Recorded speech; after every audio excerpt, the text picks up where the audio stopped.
Good evening, brothers and sisters in Christ. Selamat malam saudara-saudari yang terkasih di dalam Tuhan. It's so good to see all of you here on site, on APL, and in Zoom. Senang sekali bisa berjumpa dengan saudara-saudari semua, baik yang di APL maupun yang di Zoom. The title for tonight's sermon is The Confident Assurance. Judul khotbah malam ini adalah keyakinan yang teguh. I would like to begin with a likely uncomfortable question. Saya ingin memulai dengan pertanyaan yang mungkin tidak nyaman. And the purpose of asking this question is for us to completely change our view of life's mundaneness and reshape the way we think of our lives today. Tujuan dari pertanyaan ini adalah agar kita benar-benar merubah pandangan kita tentang hidup yang monoton atau yang biasa-biasa saja dalam hidup, sehingga kita dapat membentuk ulang cara kita memandang hidup kita hari ini. So here is the question. Jadi ini pertanyaannya. What right do you think you have to not be afraid of the day of coming judgment? Hak apa yang saudara-saudari miliki yang membuat saudara berpikir untuk tidak takut pada hari penghakiman yang akan datang? Have we lost the vision of the coming judgment so much that we are living each day in mundane living? Apakah kita telah kehilangan visi tentang penghakiman yang akan datang sehingga kita hidup setiap hari dalam kehidupan yang biasa-biasa saja? Are we living our lives with any assurance of eternal life? Apakah kita hidup dengan keyakinan akan kehidupan kekal? Understand, brothers and sisters, that this may sound tough, but it is crucial for our salvation. Saya paham saudara-saudari bahwa pertanyaan ini mungkin sedikit menantang atau sulit, tetapi ini sangat penting bagi keselamatan kita. We are not standing here assuming the seat of judgment, being nitty-gritty as if saying, have you done this? Or have you done that? Or, you haven't been doing this, you need to do this, you know? Kita tidak berdiri atau hadir di sini untuk menghakimi dengan pertanyaan-pertanyaan yang ketat. Apakah saudara sudah melakukan ini? Apakah saudara sudah melakukan itu? Saudara belum melakukannya, maka saudara harus melakukan itu. Because I understand that from the secular view, Christian living can look very nitpicky. And the secular view can influence us when we are enamored by the lifestyle of the world. Karena saya memahami bahwa dari sudut pandang sekuler atau dunia, kehidupan Kristen bisa terlihat sangat kaku. Dan sudut pandang sekuler ini dapat mempengaruhi kita ketika kita terpesona atau tertarik dengan gaya hidup dunia. It is the reason we are so numbed to the idea of an expectant hope. So we retreat into mundaneness and idleness in Christian living. Sehingga kita tahu bahwa itulah sebabnya yang membuat kita begitu tumpul terhadap gagasan harapan yang penuh pengharapan, dan akhirnya kita malah jatuh ke dalam hidup yang biasa-biasa aja atau kebosanan dan bahkan kemalasan di dalam kehidupan Kristen kita. What do I mean by mundaneness and idleness? Apa sih yang saya maksudkan dengan hidup yang biasa-biasa saja dan kemalasan? It is simply the fact that we are not living with any active pursuit of godliness and righteousness in our daily living. Artinya kita itu harus tahu bahwa kita tidak hidup dengan tekun dalam mengejar kekudusan dan keadilan dalam kehidupan sehari-hari kita. Without an active pursuit of godliness, what results is idleness and indulgence in the self. Tanpa ketekunan mengejar kekudusan, yang terjadi adalah kemalasan dan kesenangan diri untuk jatuh ke dalam dosa. If all we want to do with our time is for ourselves, how can we take into account the life we are given? Jika kita hanya menggunakan waktu kita untuk diri sendiri, bagaimana kita bisa mempertimbangkan atau mempertanggungjawabkan kehidupan yang telah diberikan kepada kita? Are we really not afraid? Apakah kita benar-benar tidak takut? Let us begin with our passage from Hebrews 4, verses 1 to 2.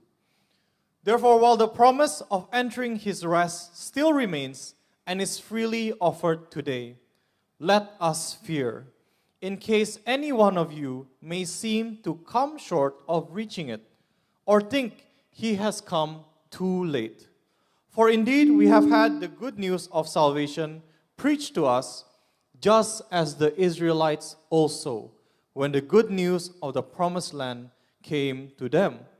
But the message they heard did not benefit them, because it was not united with faith in God by those who heard. Mari kita lihat di ayat Ibrani 4 ayat 1 sampai 2. Oleh karena itu, selama janji untuk masuk ke dalam istirahatnya masih berlaku dan ditawarkan secara cuma-cuma hari ini, marilah kita waspada, agar jangan sampai ada di antara kalian yang seolah-olah tidak mencapai istirahat itu atau mengira telah terlambat. Ayat 2, sebab sesungguhnya kita telah menerima kabar baik tentang keselamatan yang diberitakan kepada kita. Sama seperti orang Israel juga, ketika kabar baik tentang tanah yang dijanjikan datang kepada mereka. Tetapi pesan yang mereka dengar tidak memberi manfaat bagi mereka karena tidak dihubungkan dengan iman kepada Tuhan oleh mereka yang mendengarnya. We often think and are credited due to the many sermons we hear that though we are unrighteous, our belief made it just enough to pass and we can enter eternal life. Kita sering berpikir dan seringkali mendengar banyak khotbah bahwa meskipun kita masih hidup di dalam dosa, iman kita cukup untuk menyelamatkan kita dan kita pasti bisa masuk ke dalam kehidupan kekal. But have we ever thought that we might fall short of it? Tapi apakah kita pernah berpikir bahwa mungkin kita tidak akan mencapai hal itu? Have you truly believed? Apakah kita benar-benar percaya? And is that it? Apakah itu saja cukup? Is this all the basis we have for the guarantee of eternal life? Apakah hanya punya iman yang percaya akan memberikan kita jaminan bahwa kita bisa mendapatkan kehidupan kekal itu? How seriously are we considering this? Seberapa seriuskah kita pernah mempertimbangkan atau memikirkan hal ini? Because this message is for us who have heard. Who has heard yet we do not know if we have fallen short of it. Or even worse, we think that we have come too late to even be saved. Karena pesan ini ditunjukkan bagi kita yang telah mendengarkannya. Artinya ditunjukkan kepada orang Kristen. Kita yang telah mendengarnya, namun kita tidak tahu apakah kita telah gagal memahami atau memenuhi tuntutan dari Tuhan. Atau yang bahkan lebih buruk lagi, kita berpikir bahwa kita telah diselamatkan atau kita itu telah terlambat untuk diselamatkan. So does hearing God's word guarantee that we have salvation? Jadi, apakah mendengarkan firman Tuhan saja menjamin bahwa kita telah diselamatkan? No, in fact, this book is written for this purpose, that we should fear. Tidak, firman Tuhan dengan jelas berkata bahwa kita harus takut. Tell your neighbor, we should fear. Katakan ke sebelah saudara, kita harus takut. Because there are some of us who have heard the good news of salvation, but the message did not benefit them. Karena banyak sekali yang telah mendengarkan kabar keselamatan, tetapi pesan itu tidak memberikan manfaat bagi yang mendengarkan. Because it was not united with faith in God by those who heard. Karena tidak dipadukan dengan iman kepada Tuhan oleh mereka yang mendengarkannya. What does it mean for the gospel to not be united with faith? Apa sih artinya jika Injil Tuhan tidak bersatu dengan iman kita? How could it happen? Bagaimana itu bisa terjadi? What might we be doing that is so wrong that we fall short of it or think it has come too late? Apa mungkin yang telah kita lakukan yang salah sehingga kita gagal atau bahkan berpikir bahwa Injil telah datang terlambat untuk menyelamatkan kita? Rather, we should think, what guarantees the gospel to be united with our faith. Sebaliknya, kita harus malah berpikir begini, apa sih yang dapat menjamin Injil kita bersatu dengan iman kita? Now the passage teaches us 3 points. Ayat ini akan mengajarkan kita 3 hal. Firstly, it is a belief evidenced by obedience. Yang pertama, hal iman kita itu didasarkan pada keyakinan yang dibuktikan melalui ketaatan. Hebrews 4 verses 3 to 6 says, "For we who believe, that is we who personally trust and confidently rely on God, enter that rest. So we have his inner peace now, because we are confident in our salvation and assured of his power. Just as he has said, as I swore an oath in my wrath, they shall not enter my rest. This he said, although his works were completed from the foundation of the world, waiting for all who would believe. For somewhere in Scripture, he has said this about the seventh day, and God rested on the seventh day from all his works. And again in this, they shall not enter my rest. Therefore, since the promise remains for some to enter his rest, and those who formerly had the good news preached to them failed to grasp it and did not enter because of their unbelief, evidenced by disobedience." Ibrani 4 ayat 3-6 berkata, sebab kita yang percaya, yaitu kita yang secara pribadi mempercayai dan bergantung sepenuhnya pada Tuhan, masuk ke dalam istirahat itu, sehingga kita memiliki damai sejahteranya sekarang. Karena kita yakin akan keselamatan kita dan yakin akan kuasanya. Sebagaimana ia telah berfirman, seperti aku bersumpah, aku di sini adalah Tuhan, dengan sumpah dalam kemarahanku, mereka tidak akan masuk ke dalam istirahatku. Demikianlah ia berkata, meskipun pekerjaannya telah selesai sejak fondasi dunia, menunggu semua yang akan percaya. Sebab di suatu tempat dalam kitab suci, ia telah berkata tentang hari ketujuh, dan Tuhan beristirahat pada hari ketujuh dari segala pekerjaannya. Dan lagi dalam hal ini, mereka tidak akan masuk ke dalam istirahatku. Oleh karena itu, karena janji itu masih berlaku bagi beberapa orang untuk masuk ke dalam istirahatnya.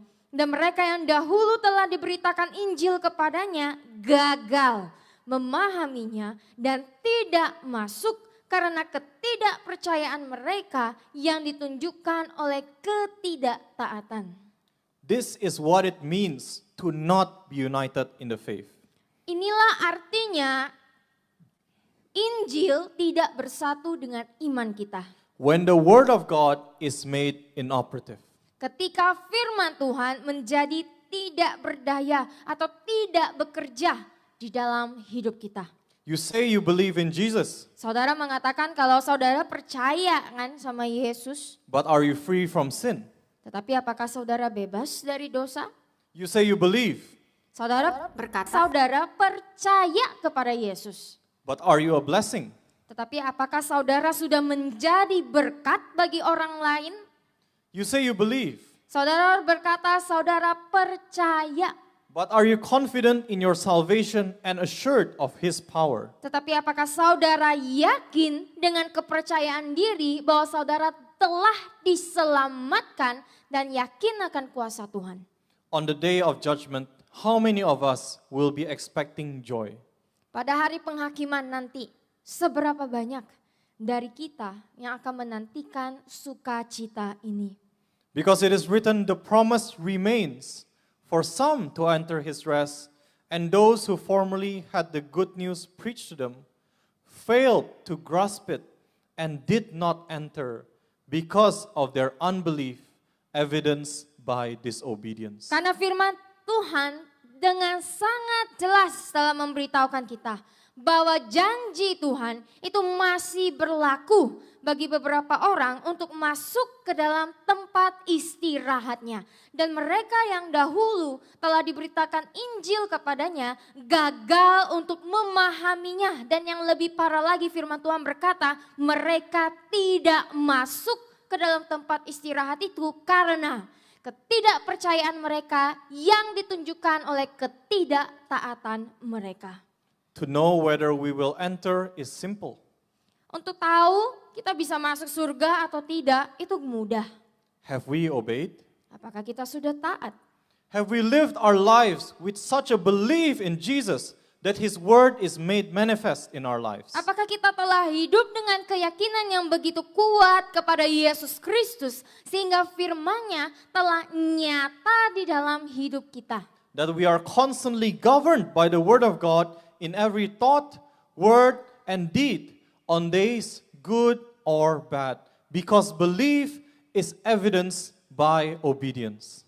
Dan firman Tuhan berkata bahwa kita harus terus-menerus dipimpin, diatur oleh firman-Nya dalam setiap pikiran, perkataan kita, tindakan kita, baik pada hari yang baik maupun yang buruk. Karena ingat sekali lagi firman Tuhan berkata, karena keyakinan harus dibuktikan melalui ketaatan. God is setting us apart in this moment Tuhan sedang memisahkan kita pada saat ini. by those who believe and by those who don't believe. Antara mereka yang percaya dan tidak percaya. The ones who will enter His rest and those who will not. Antara mereka yang akan masuk ke dalam tempat istirahatnya dan mereka yang tidak akan masuk. Are you afraid? Apakah saudara takut?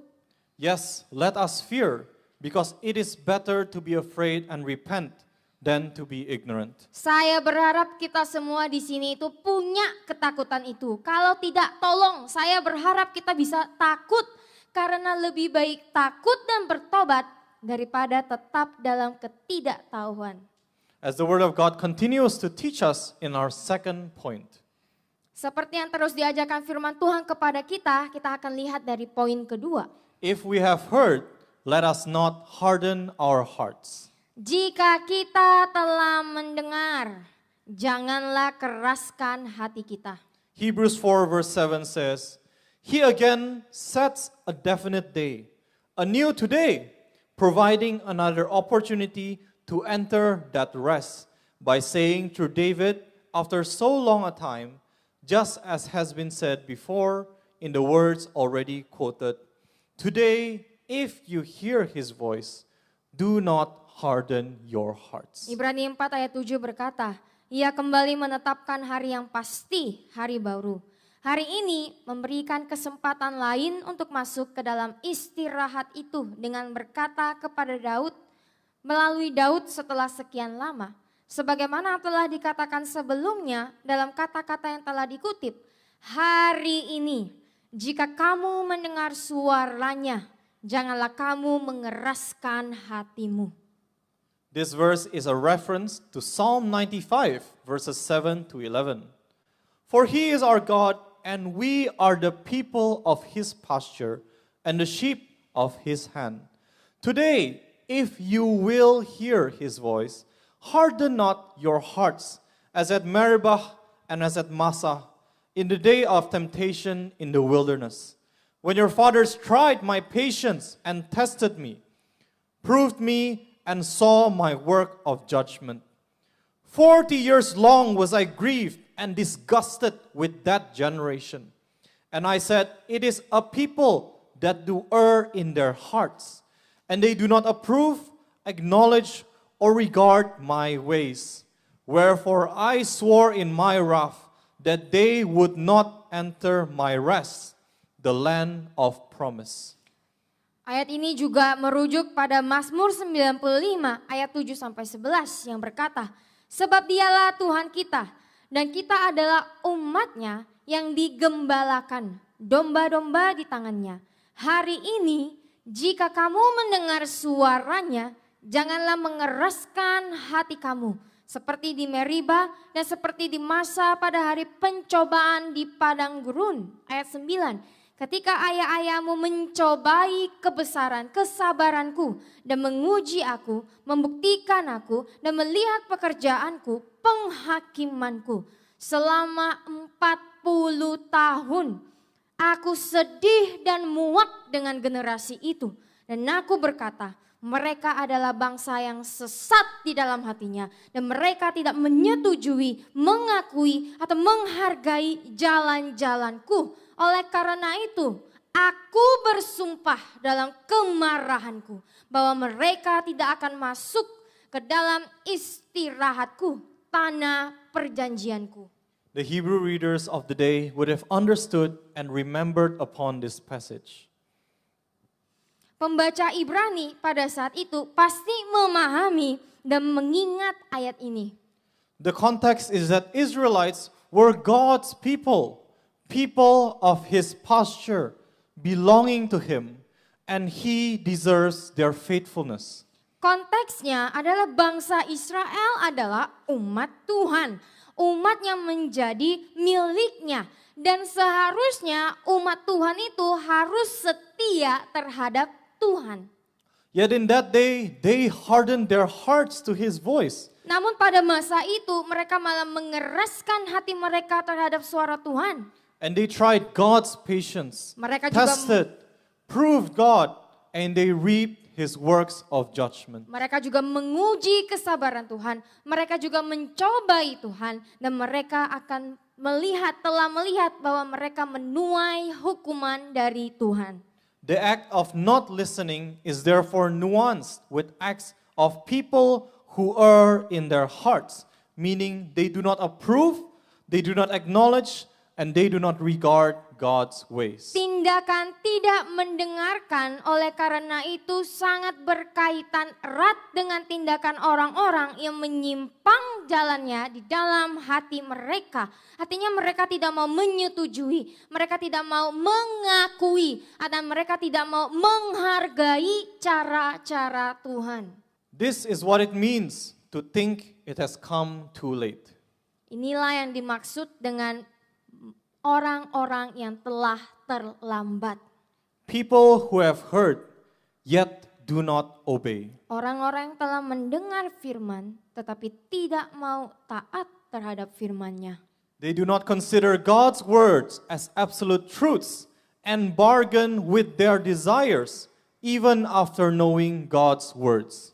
Mereka tidak menganggap firman sebagai kebenaran yang mutlak. Mereka malah berkompromi dengan keinginan mereka meskipun mereka telah mengetahui firman Tuhan. Brothers and sisters, it is not God who hardened your hearts. It began with yourselves. Saudara-saudara yang terkasih, dengarkan ini baik-baik. Bukan Tuhan yang mengeraskan hati saudara, tetapi saudara sendiri yang memulai untuk mengeraskan hati saudara. When we make the decision to disobey, to close our ears when the Holy Spirit convicts us of our sin, and ultimately we make the Word of God inoperative in our lives, that is when we have hardened our hearts. Ketika kita memutuskan untuk tidak taat, ketika kita memilih untuk menutup telinga kita kepada Roh Kudus atas penginsyafannya supaya kita bisa bertobat dengan dosa kita, itulah artinya pada akhirnya firman Tuhan telah tidak berlaku di dalam hidup kita. Itulah saat kita telah memilih untuk mengeraskan hati kita sendiri. The Word of God says in Romans 1 verse 18, "For God's holy wrath and indignation are revealed from heaven against all ungodliness and unrighteousness of men, who in their wickedness repress and hinder the truth and make it inoperative." Firman Tuhan berkata dalam Roma 1 ayat 18, sebab murka dan kemarahan Tuhan yang kudus dinyatakan dari surga terhadap segala kejahatan dan ketidakbenaran manusia yang dalam kejahatan mereka menindas dan menghalangi kebenaran serta membuatnya tidak berdaya.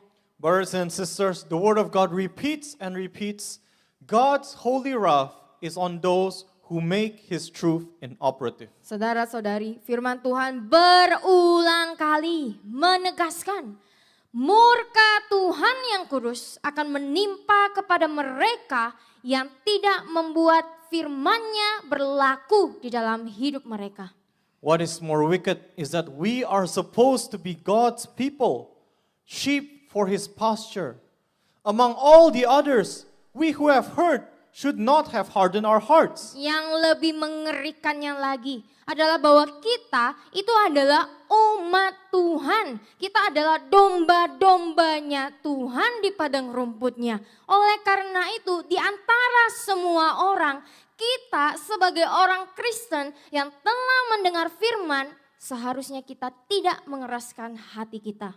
Let me repeat, we who have heard should not harden our hearts. Saya ulangi sekali lagi, kita yang telah mendengar, kita tidak boleh mengeraskan hati kita. Yet alongside this reference, the author of Hebrews points us toward the opportunity today. Dan kita akan juga melihat di dalam firman Tuhan bahwa penulis surat Ibrani menunjuk kepada kita bahwa kesempatan adalah hari ini. What is today? Apa yang dimaksud dengan hari ini? Brothers and sisters, we are not perfect. Saudara-saudari, kita tahu bahwa kita itu tidak sempurna. It is true that we are of flesh and we can fall into sin. Memang benar kita adalah makhluk daging dan kita bisa jatuh ke dalam dosa. But when we do wrong, we can hear His voice. Tetapi ketika kita berbuat salah, ketika kita berdosa, kita bisa mendengarkan suaranya. Brothers and sisters, the opportunity today is an opportunity to repent. Saudara-saudari, kesempatan hari ini adalah kesempatan untuk bertobat. Isn't it true that too often we actually hear, yet we do not want to obey? Saudara-saudari, bukankah memang benar bahwa terlalu sering kita mendengar, namun kita tidak mau menaati firman-Nya? The Spirit will always convict us of our sin, but sadly we simply harden our hearts from obeying. Roh Kudus akan selalu menginsyafkan kita, akan selalu menegur kita atas dosa-dosa kita. Tetapi sayangnya kita sendirilah yang memilih untuk mengeraskan hati kita dan tidak mau taat akan firman-Nya. I think too often in our Chinese culture, we think that we might lose face or lose our status. Saudara, saya tahu bahwa di dalam budaya Tionghoa, kita sering berpikir bahwa kita mungkin akan kehilangan muka atau kehilangan status. But brothers and sisters, would you rather lose your salvation? Tetapi saudara-saudari, apakah kita semua yang ada di sini memilih untuk kehilangan keselamatan kita? If we can still hear to this day, meaning that God is still giving us an opportunity to repent, then acknowledge God, repent, and return. Jika kita masih mendengarkan firman-Nya hingga hari ini, artinya Tuhan masih memberikan kita kesempatan untuk bertobat. Maka dari itu, akui kepada Tuhan, bertobatlah kepada Tuhan, dan kembalilah kepada Tuhan. Say to your neighbor, acknowledge God, repent, and return. Coba ngomong ke sebelahnya, saudara, akui, bertobat, dan kembali. Acknowledge God. Mengakui Tuhan, This is not just a grace for your salvation. artinya ini bukan hanya sekedar anugerah atau kasih karunia untuk keselamatan kita. Because God requires you to respond. Karena Tuhan mengharuskan kita untuk merespon akan firman-Nya. It is a call to return. Ini adalah panggilan Tuhan untuk kembali. If I ever get angry, I must be quick to apologize, even if it means facing shame and humility. Jika aku marah, aku harus segera untuk meminta maaf. Bahkan jika artinya aku akan kehilangan muka atau aku harus belajar rendah hati. If we ever fall into any kind of sin, do not harden our hearts and continue on in willful rebellion. Jika kita pernah terjatuh ke dalam dosa apapun, janganlah mengeraskan hati kita dan terus berbuat dosa dengan sengaja. But acknowledge God and repent. Tetapi akuilah kepada Tuhan dan bertobatlah. That is to change our old way of thinking, regretting our past sins and seek God's purpose for our lives. Bertobat artinya kita mengubah cara pikir lama kita menyesali dosa-dosa lama kita, dan kita memilih untuk mencari tujuan Tuhan di dalam hidup kita. And the third point that we have to abide is to enter that rest, we must make every effort to labor. Poin ketiga yang harus kita patuhi adalah untuk masuk ke dalam kedamaian itu, tempat istirahat itu. Kita harus berusaha dengan segenap tenaga. Hebrews 4 verses 8 to 11 says, "This mention of a rest was not a reference to their entering into Canaan. For if Joshua had given them rest, God would not speak of another day of opportunity after that. So there remains a full and complete Sabbath rest for the people of God. For the one who has once entered his rest has also rested from the weariness and pain of his human labors, just as God rested from those labors, uniquely his own. Let us therefore make every effort to enter that rest of God, to know and experience it for ourselves, so that no one will fall by following the same example of disobedience as those who died in the wilderness." Ibrani 4 ayat 8 sampai 11 berkata, pernyataan tentang istirahat ini bukanlah merujuk pada masuknya mereka ke Kanaan. Sebab jika Yosua telah memberikan istirahat kepada mereka, Tuhan tidak akan berbicara tentang hari lain kesempatan setelah itu. Ayat 9. Jadi masih ada istirahat Sabat yang penuh dan sempurna bagi umat Tuhan. Sebab siapa yang telah masuk ke dalam istirahatnya juga telah beristirahat dari kelelahan dan penderitaan pekerjaannya yang manusiawi. Sama seperti Tuhan beristirahat dari pekerjaannya yang unik. Marilah kita berusaha dengan segenap tenaga untuk masuk ke dalam istirahat itu. Tuhan untuk mengetahuinya dan mengalaminya sendiri. Agar tidak ada yang jatuh karena mengikuti contoh ketidaktaatan yang sama seperti mereka yang mati di padang gurun. There remains a full and complete rest from the rest we have in our day to day. Masih ada istirahat yang penuh dan sempurna di luar istirahat yang kita miliki dalam kehidupan sehari-hari kita. What is rest? Apa sih itu istirahat? Can we rest without having done our work? Apakah kita bisa beristirahat tanpa menyelesaikan pekerjaan kita? So in pursuing our full and complete God-given rest, we do not stop toiling. Jadi dalam mengejar istirahat yang sepenuhnya dan yang sempurna yang diberikan oleh Tuhan, kita tidak boleh berhenti bekerja keras. We do not stop persevering in this labor.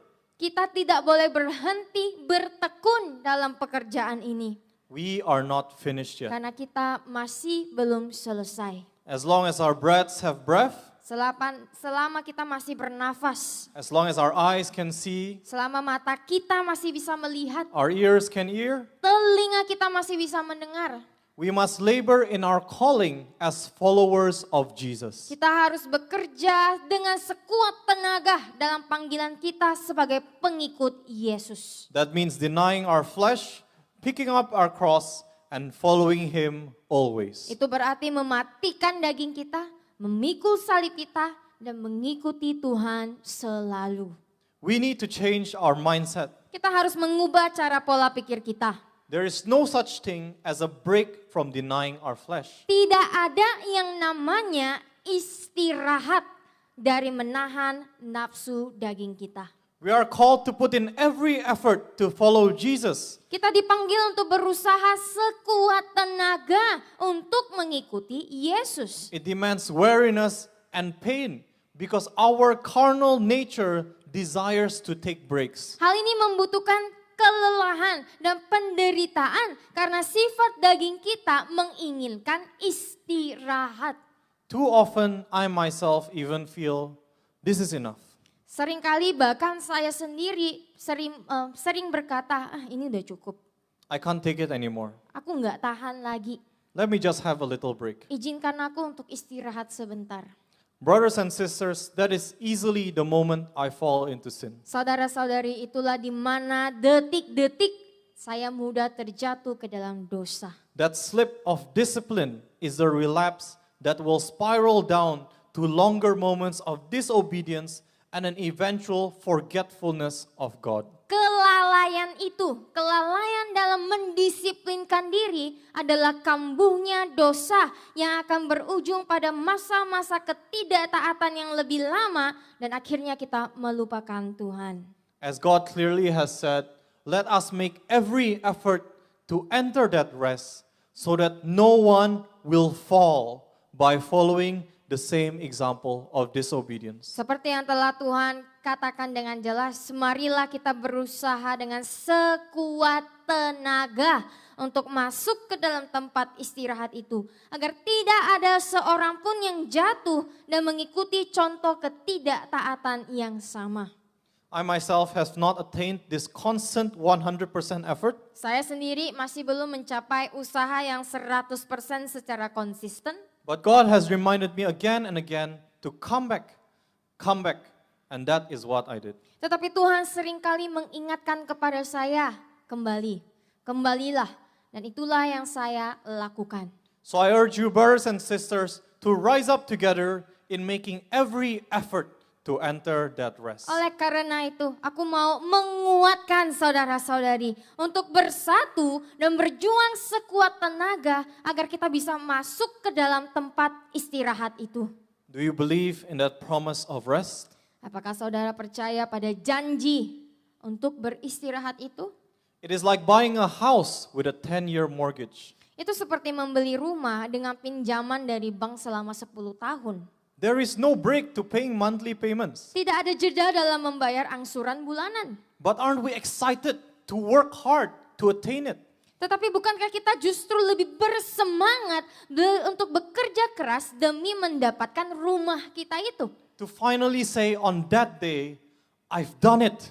I've worked hard. Untuk akhirnya kita bisa berkata pada hari itu, akhirnya aku telah melakukannya, aku telah bekerja keras. Therefore, let us also expectantly wait for that day when God will say, well done, my good and faithful servant. Oleh karena itu, marilah kita juga menantikan dengan penuh harapan di mana hari ketika Tuhan akan berkata kepada kita, baik sekali, hambaku yang baik dan setia. And let us not look to the left or to the right. Dan janganlah kita melihat ke kiri maupun ke kanan. Do not envy people in their God-given portion. Dan janganlah iri hati terhadap porsi orang lain. Your duty is unto the Lord. Tetapi tugas kita ingatlah hanya untuk memuliakan Tuhan. Now for all of us who have heard until this point, we might ask, is it even possible? Sekarang bagi kita semua di sini yang telah mendengarkan sampai saat ini, kita mungkin bertanya, apakah mungkin? Which leads us to our fourth and last point. The one sole reason that makes all of this possible, because to us we were given Christ. Hari ini membawa kita pada poin yang keempat dan yang terakhir. Satu-satunya alasan yang membuat semua ini mungkin, karena kepada kita telah diberikan Kristus. In two ways, Christ enables us to enter His rest. Ada dua cara Kristus memungkinkan kita, memampukan kita untuk masuk ke dalam tempat istirahatnya. First, because we were given Christ, the living word. Yang pertama, karena kita telah diberikan Kristus, firman Tuhan yang hidup. Hebrews 4 verses 12 to 13 says, for the word of God is living and active and full of power, making it operative, energizing, and effective. It is sharper than any two-edged sword, penetrating as far as the division of the soul and spirit, the completeness of a person, and both joints and marrow in the deepest parts of our nature, exposing and judging the very thoughts and intentions of the heart. And not a creature exists that is concealed from His sight, but all things are open and exposed and revealed to the eyes of Him with whom we have to give account. Ibrani 4 ayat 12 sampai 13 berkata, sebab firman Tuhan adalah hidup dan aktif, penuh kuasa, membuatnya beroperasi, memberi energi dan efektif. Ia lebih tajam dari pedang bermata dua, menembus hingga pemisahan antara jiwa dan roh, keseluruhan diri seseorang, serta tulang dan sumsum, bagian terdalam dari sifat kita, mengungkap dan menghakimi pikiran dan niat hati kita. Tidak ada makhluk yang tersembunyi dari pandangannya, tetapi segala sesuatu terbuka dan terungkap dan dinyatakan di hadapan matanya. Kepada siapa kita harus memberi pertanggungjawaban. Brothers and sisters, how do we know we have truly obeyed? Saudara-saudari, bagaimana kita bisa tahu bahwa kita benar-benar telah taat? How do we know if this conviction in our hearts is truly from the Spirit? Bagaimana kita bisa tahu bahwa penginsyafan yang ada di hati kita itu benar-benar berasal dari Roh Kudus? It is from consulting and hearing the Word of God. Hal itu berasal dari mendengarkan firman Tuhan. Everyone who hears the Word of God will be convicted of their sins. They will learn and know true righteousness, and all their evil ways will be revealed. Setiap orang yang mendengarkan firman Tuhan akan disadarkan akan dosa-dosanya. Mereka akan belajar dan mengetahui kebenaran yang sejati. Dan semua jalan jahat mereka, firman Tuhan berkata, akan terungkap. The first step is to humble ourselves before God and listen as a child listens to the instructions of his father. Langkah pertama yang harus kita lakukan adalah merendahkan hati kita di hadapan Tuhan dan mendengarkan seperti seorang anak yang mendengarkan teguran atau disiplin dari ayahnya. When we listen and receive the Word of God as absolute truths, understanding that this is the source of life and for our good, it is the beginning of letting the Word of God governing our lives. Ketika kita mendengarkan dan menerima firman Tuhan sebagai kebenaran yang mutlak, kita menyadari bahwa inilah sumber kehidupan untuk kebaikan kita. Dan itulah awal dari membiarkan firman Tuhan menguasai hidup kita.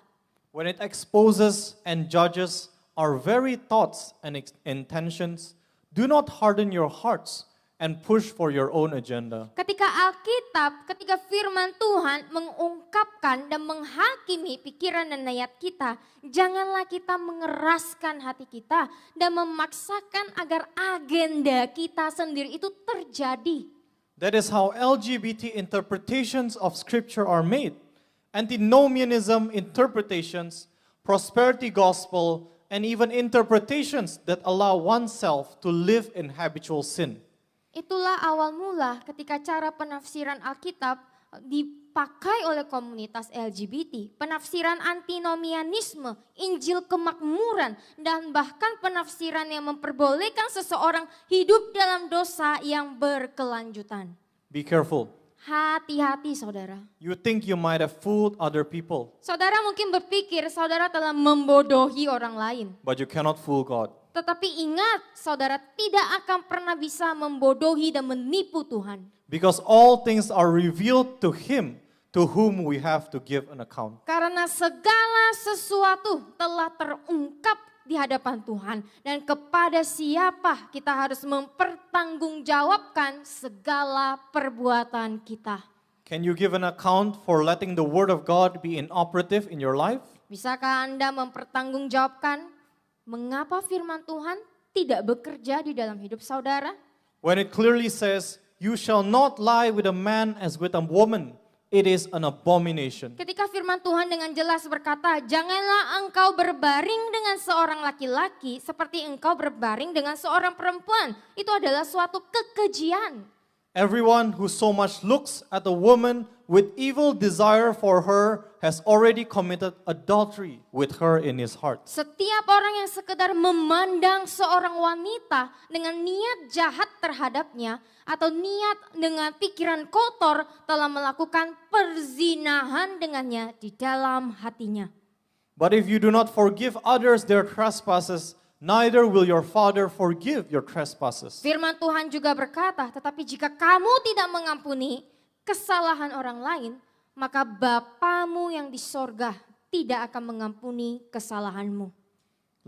Let me remind us that God's wrath is upon us who make His word inoperative. Saya mau ingatkan kembali, ingat murka Tuhan hanya akan menimpa kepada mereka yang membuat firman Tuhan tidak berlaku di dalam hidupnya. We don't have any more excuses because God has allowed us to see, and we will have to give an account for what we do, having known the truth. Saudara, kita sudah tidak punya alasan lagi karena Tuhan telah mengizinkan kita untuk melihat dan kita harus mempertanggungjawabkan apa yang telah kita lakukan setelah kita mengetahui kebenaran firman-Nya. And the second way God enables us to enter His rest is because we were given Christ, the great high priest. Dan cara kedua Tuhan memungkinkan kita untuk masuk ke dalam istirahatnya adalah karena kita telah diberikan Kristus, imam besar yang agung. And I'd like to use the ESV version for this. Hebrews 4 verses 14 to 16. Since then we have a great high priest who has passed through the heavens, Jesus, the Son of God. Let us hold fast our confession. For we do not have a high priest who is unable to sympathize with our weaknesses, but the one who in every respect has been tempted as we are, yet without sin. Let us then with confidence draw near to the throne of grace, that we may receive mercy and find grace to help in time of need. Kita akan baca juga di Ibrani 4 ayat 14 sampai 16 versi ESV. Karena kita memiliki imam besar yang agung yang telah melewati langit, Yesus anak Tuhan. Marilah kita tetap berpegang pada pengakuan iman kita. Ayat 15. Sebab kita tidak mempunyai imam besar yang tidak dapat bersimpati dengan kelemahan-kelemahan kita. Tetapi seorang yang dalam segala hal telah dicobai seperti kita, namun tanpa dosa. Marilah kita dengan penuh keyakinan mendekat kepada tahta kasih karunia, supaya kita menerima rahmat dan menemukan kasih karunia untuk menolong pada waktu kita membutuhkan.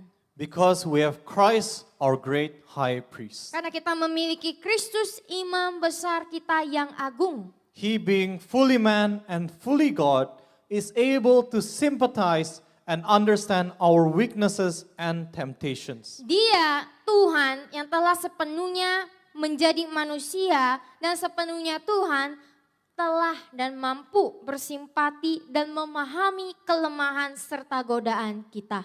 And it says, yet without sin. Tetapi dikatakan di dalam firman, tapi tanpa dosa. Brothers and sisters, what does it mean to hold fast to our confession then?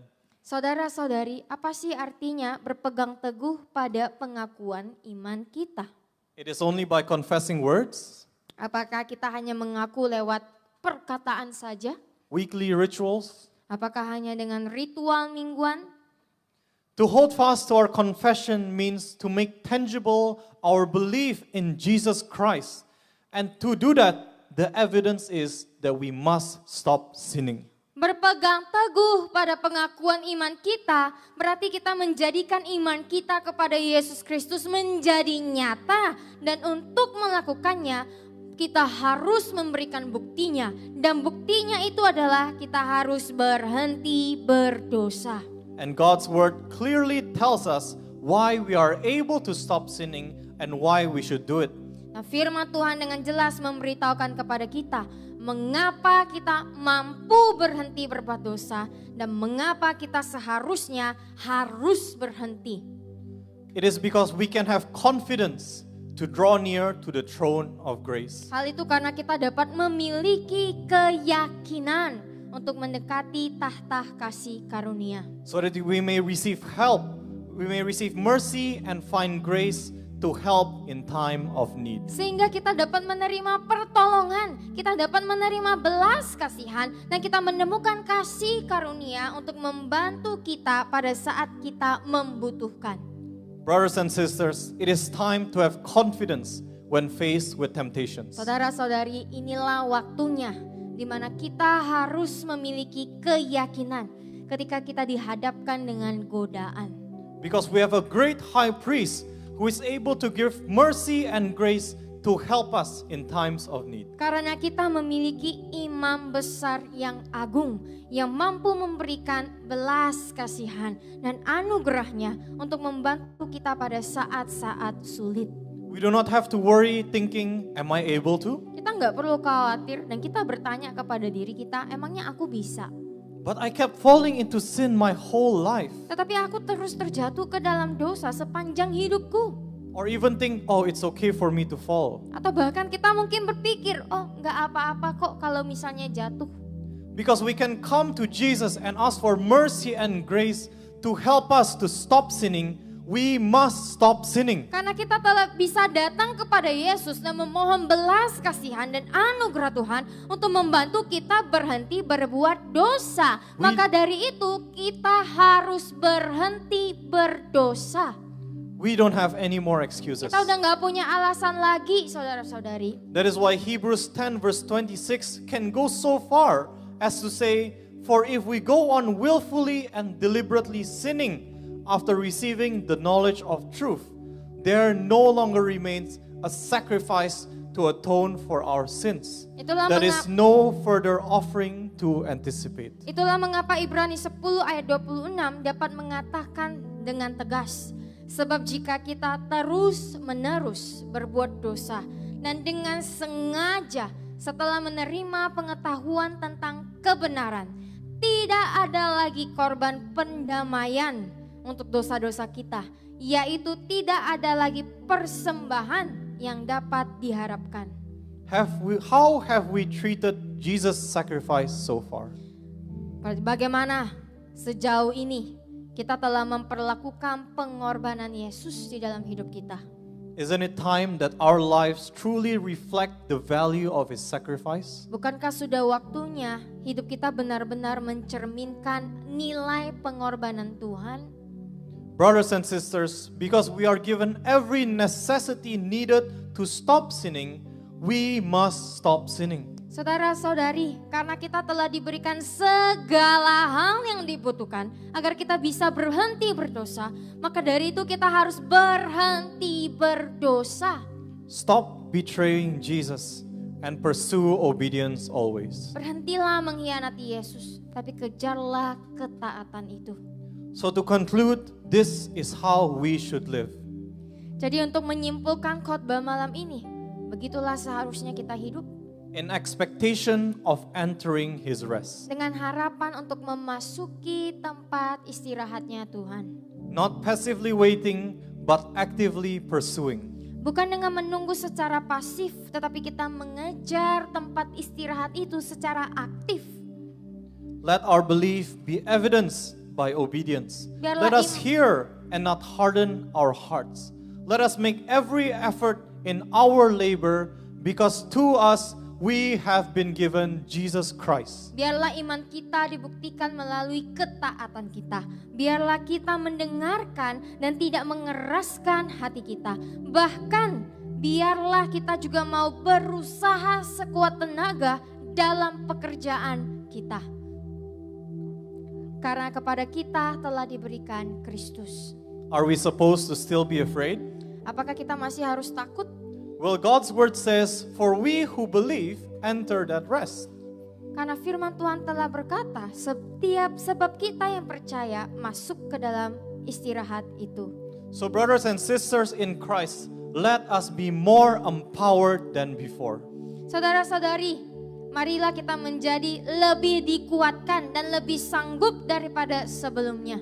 And in this, we no longer make any excuses. Dan dalam hal ini, kita tidak lagi membuat alasan apapun. We know that God is not cruel so as to make it too difficult to enter His rest. Kita tahu bahwa Tuhan tidak kejam sehingga membuat kita terlalu sulit untuk masuk ke dalam tempat istirahatnya. Because He desired us to enter and He has enabled us. Karena Tuhan menginginkan kita untuk masuk dan Tuhan telah memampukan kita agar kita bisa masuk. The thing that is holding us back is our desire for this world more than the world to come. Hal yang menghambat kita adalah keinginan kita akan dunia lebih tinggi daripada keinginan kita untuk tinggal di tempat istirahatnya.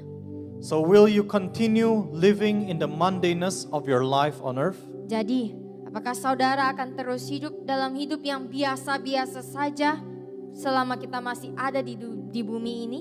Or will you pursue the confident assurance of entering His rest? Atau apakah saudara akan mengejar dengan keyakinan yang teguh untuk masuk ke dalam tempat istirahatnya Tuhan? I pray that all of us in RGM will be those who have heard and enter that rest. Saya berdoa agar kita semua yang di RGM menjadi orang-orang yang telah mendengar dan masuk ke dalam istirahat itu. Let us pray. Mari kita berdoa. Father in heaven, we thank you for your word tonight. Bapa di surga, kami mengucap syukur atas firman-Mu malam hari ini. We ask and pray, Lord, that you take away all the mundaneness in our lives and change it anew, Lord. Kami berdoa Tuhan, kami memohon agar Engkau menghilangkan segala kehidupan yang rasanya biasa-biasa saja itu di dalam hidup kami. Dan kami mau mengubah hidup kami menjadi baru. For a life lived fully for you in pursuit of your righteousness. Di dalam hidup yang sepenuhnya hanya untuk Engkau dan mau mengejar kebenaran-Mu. Govern us with your word and help us to obey. Aturlah kami dengan firman-Mu Tuhan dan bantulah kami untuk taat. Do not harden our hearts, Lord. Janganlah keraskan hati kami Tuhan. We ask to hear your voice every day in our lives, and may all of us be changed. Kami memohon untuk mendengar suara-Mu setiap hari dalam hidup kami. Dan semoga kami semua bisa diubahkan. Help us to live with the confident assurance and expectant hope for your coming. Bantulah kami untuk hidup dengan keyakinan yang teguh dan harapan yang penuh pengharapan akan kedatangan-Mu. In Jesus' name we pray. Di dalam nama Yesus kita berdoa. Amen. Amin.